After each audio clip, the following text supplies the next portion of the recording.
Hello, नमस्ते, नमस्कार। मैं नीरज आप सभी को स्वागत करता हूं मैं अपने यूट्यूब चैनल मां समला म्यूजिक पर। दोस्तों, अगर आप मेरे यूट्यूब चैनल को सब्सक्राइब नहीं किए हैं तो नीचे सब्सक्राइब लिखा है लाल कलर में, उसको सब्सक्राइब कीजिए और बेल आइकन दबाइए। और अगर आपको वीडियो अच्छा लगता है मेरा तो प्लीज़ वीडियो को लाइक, कमेंट, शेयर कीजिए। जितना हो सके आप अपने दोस्तों तक शेयर कीजिए।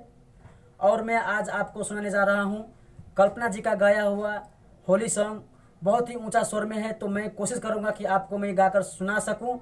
तो दोस्तों, आइए चलते हैं, सुनते हैं और सुनने के बाद प्लीज़ कमेंट कीजिएगा।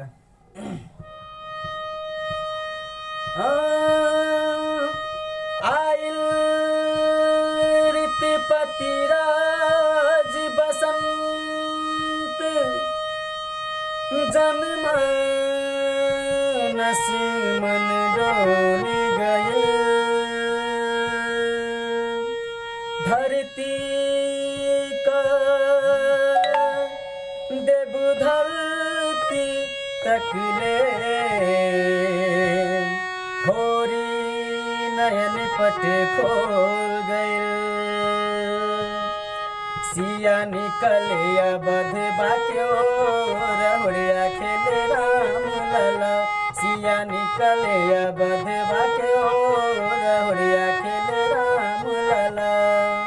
राम लला हो भगवान लला, राम लला हो भगवान लला। सिया निकले बध बाक्यो रहुड़िया खेले राम लला। सिया निकले बध बाक्यो रहुड़िया खेले राम लला। के करे राम के करे बाबू लक्ष्मण हो, के करे राम के करे बाबू लक्ष्मण हो। के करे हे हो, के करे हे हो, के कर बाबू भरत बुआल बढ़िया खेले राम लला। के कर बाबू भरत बुआल बढ़िया खेले राम लला। सिया निकले बध बाक्यो बढ़िया खेले राम लला।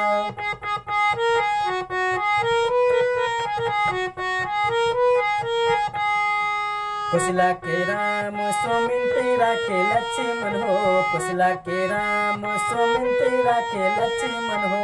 के कई के हो, के कई के हो, के कई के भरत भुवाल बढ़िया खेले राम लला।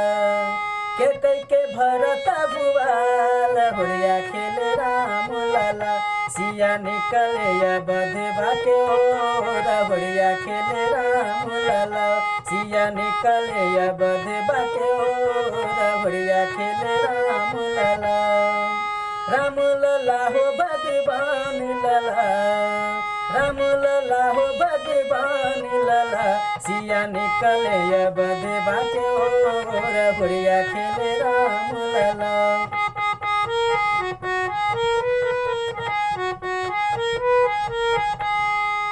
के कर हाथ कनक पिचकारी हो, के कर हाथ कनक पिचकारी हो।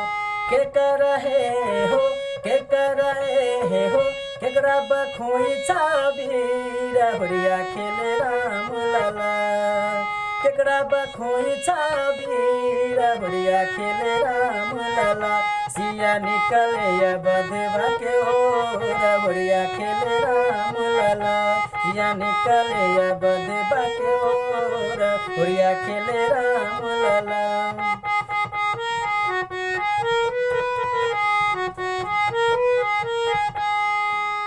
राम के हाथ कनक पिचकारी हो, राम के हाथ कनक पिचकारी हो।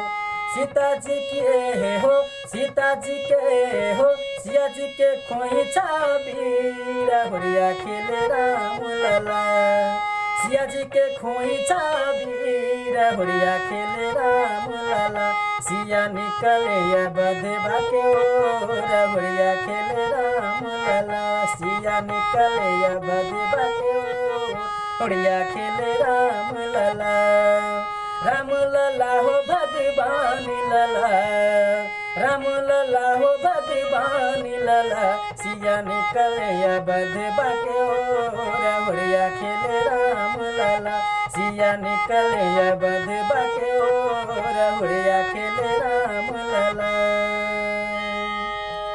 धन्यवाद दोस्तों, वीडियो अच्छा लगे तो लाइक कमेंट शेयर कीजिए। धन्यवाद।